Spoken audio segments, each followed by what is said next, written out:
is just a dry run, and it's very necessary because the argument ultimately is that people who vote illegally will essentially cancel out the legitimate vote, and that's wrong. Well, if I could quickly say this. Yep. Well, then we have voter fraud in Montgomery County because consistently there are more people voting than there are more people that sign that book. It's just one of those little quirks. Somebody forgets something. That's not possible. But Bob, I didn't interrupt you. Yeah. I'm just saying that. Can you prove I that? think the part that I want to focus my energies on is this implementation. There's a woman on the news tonight has been trying for over 10 years to get her birth certificate from the state of Georgia, and they've sent her numerous communications saying we don't have it. Therefore, she can't get this photo ID that's required.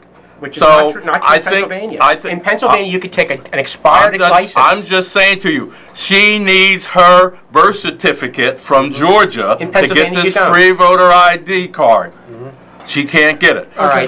Those are the things that I think people haven't looked beyond. Remember, I'm not. The law is the law. I'm not going to focus. I'm just saying it's the implementation. We need to move on to another subject here. Prove your point. We need to. Well, you cited Philadelphia. Yeah. Why Philadelphia? How much voter fraud is there in this country? I believe I heard on the news, and it might have even, it wasn't Fox News, I can tell you that in the last 10 years, 0.006% voter fraud. You break that down over the last 10 years. That's a hell of a lot. There shouldn't be any, but at the same time, there isn't this big problem that this law was intended to resolve. Well, and that's we don't need to create a law for everything where there's one time it happens. Yeah, and I think that happens plenty more often than that. Okay, well, and you have to prove your point that more people. I don't have to prove my point because I watched that process. To you they have cards that are cassettes in the computers. You cannot jiggle the system in Montgomery County. It's amazing. I've never met a person who is an expert on every single issue that affects politics. Greg Holt, I've studied Dr. Bob Starr. Until I got here. That's right. And furthermore, in Pennsylvania, you do not need your birth certificate.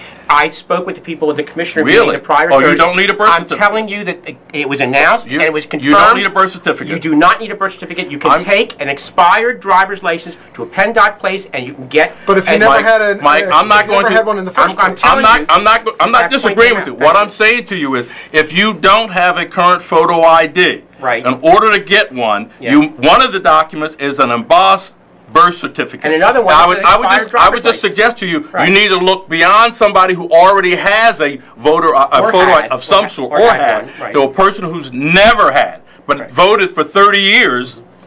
That's the part that people don't want to talk about. So.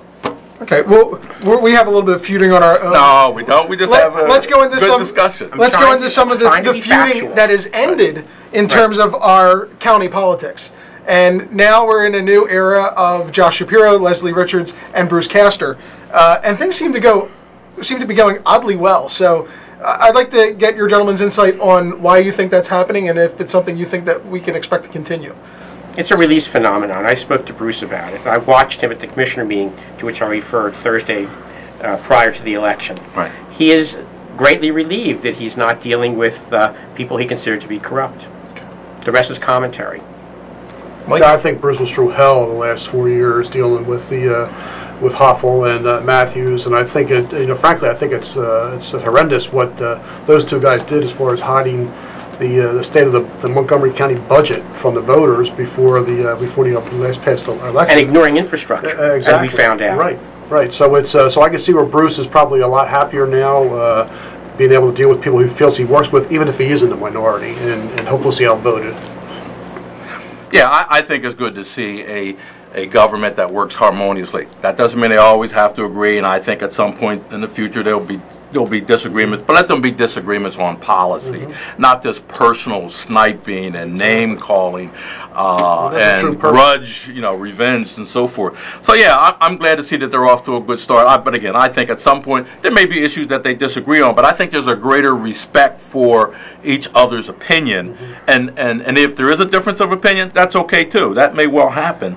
But for now, I think it's a good thing, very good thing. There's a reason why they set it up so that you have a minority representation on the commission, and that is simply to make sure that everyone's views are being represented. And I think there's no reason why they can't work together in a situation. Yeah. And I think it was very symbolic that one of the first things that they did together was to overturn a law that basically had passed under Huffle and Castor's, well, not Castor, but Matthews and Huffle's, term together. So I think, and Castor seemed very appreciative to be able to. What law have you overturned? It was the procurement policy. Oh yeah. So they put in the new procurement policy in place. Competitive and bidding. Right. They really fixed it. Is what Right. They did. And I thought it was the ethics policy. Well, and the ethics policy to me is something that kind of goes hand in hand with what Josh Shapiro's been doing all along.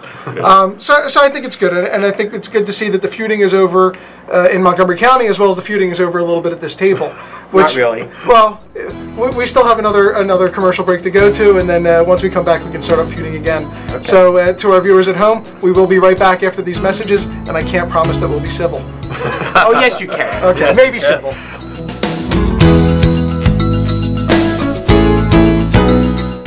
Have you ever heard of warm, soft and quiet cushioned vinyl floors? Take it from me, owner of Specialty Floors, that they are beautiful and easy to clean. See all there is to see with a giant selection of wall-to-wall carpet made from recycled plastic bottles. It not only saves you money, it also lessens our dependence on foreign oil. At Specialty Floors, we can install at 1/2 the price of shop-at-home companies. That's Specialty Floors, Abington Township, Easton and Woodland Roads, Roslyn Valley. My time is very valuable to me. Lots of people depend on me for their everyday needs. If you do go back, it has to be to a place that'll be worth it. I needed a place with lots of options, with a great reputation. Employers know the difference. Oh yeah. I'm glad I chose Penn State. Penn State Abington. Get to a better place. Penn State. Everyone knows it. For the best networking and business building programs, join the Eastern Montgomery County Chamber of Commerce, an action-oriented organization dedicated to promoting its members and the economic health of Eastern Montgomery County. For the best pizza specialties and Italian food, visit Riviera Restaurant on Easton Road in Roslyn. Are you hungry? How about our new buffalo pizza or have a delicious stromboli or homemade pasta dinner? Call 215-576-6888. Announcing the Tofu Express, the most innovative kitchen tool for those who want to eat healthier. The Tofu Express presses tofu, veggies, macrobiotic salads, and more. Press water out and let flavor in. The Tofu Express presses extra firm and firm tofu so you can remove liquid easily. Recipe guide is included, so right now go to tofuexpress.com.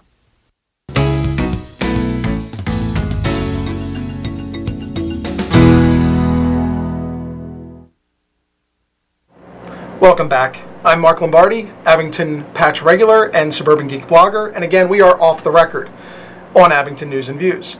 We've been talking lefties versus righties as far as politics and current events go. With us is Dr. Bob Sklarov, Mike Shortle, and Greg Holt. Real quick, gentlemen, we're going to do one last question, which is the recent passing of the gay, lesbian, transgender ordinance in Abington Township. Do you think that the ordinance was necessary? Doctor, we'll start with you. Okay. Well, some of you may recall that I, on the blog, summarized many, many problems with this bill. And I summarized them also in testimony. And what was problematic to me is not so much its passage, but the fact that the commissioners knew that they did not have answers to the questions, the specific concerns that were legal, fiscal, operational, etc., needs assessment prior to the passage. And the clincher to me is that I muttered at the very end, if memory serves, that Josh spoke at Abington in front of the municipal building, that he was going to push something on the county level. So why are we even starting with something on the township level? It seems to be such a waste. So my problem is I thought that there was a mentality, almost a mob mentality, that had to pass this thing. It was a good idea. Well, not all good ideas need to be passed. And I would add that when we were blogging on this, I have a printout, and I pointed out all the deficiencies. And then you asked me, would you please be specific about it? And then I listed a bunch of questions.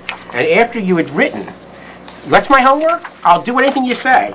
Then you said, after reading my multi-part treatise, I'm not going to give you the satisfaction of answering your litany of questions because they're biased or the answers are already known.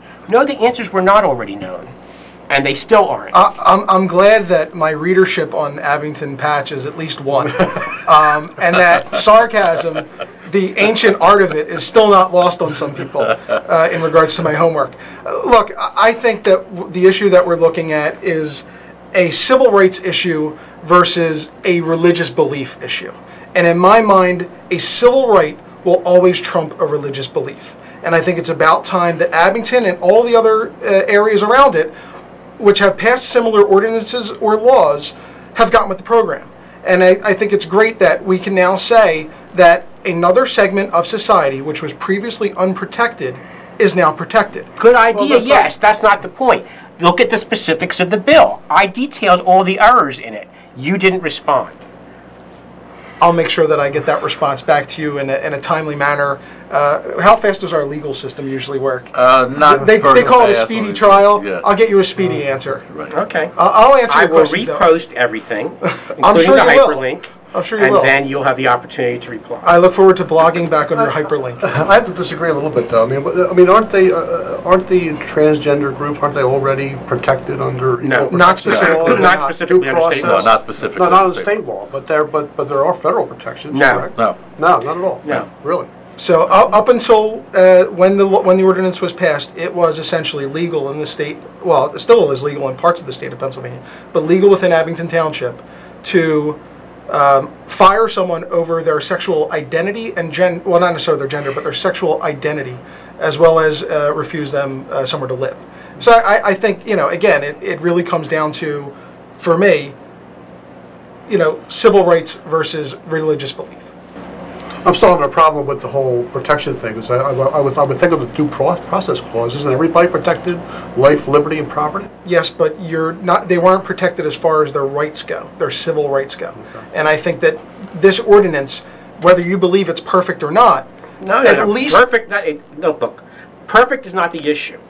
It has defects. You don't want to pass bad law. And I'm going to give you another problem which you have to face if you were a businessman. Do you want to locate somewhere in Abington, let's say, where if you fire somebody, that person can come back at you and say, you fired me because I'm gay, even if you didn't even know?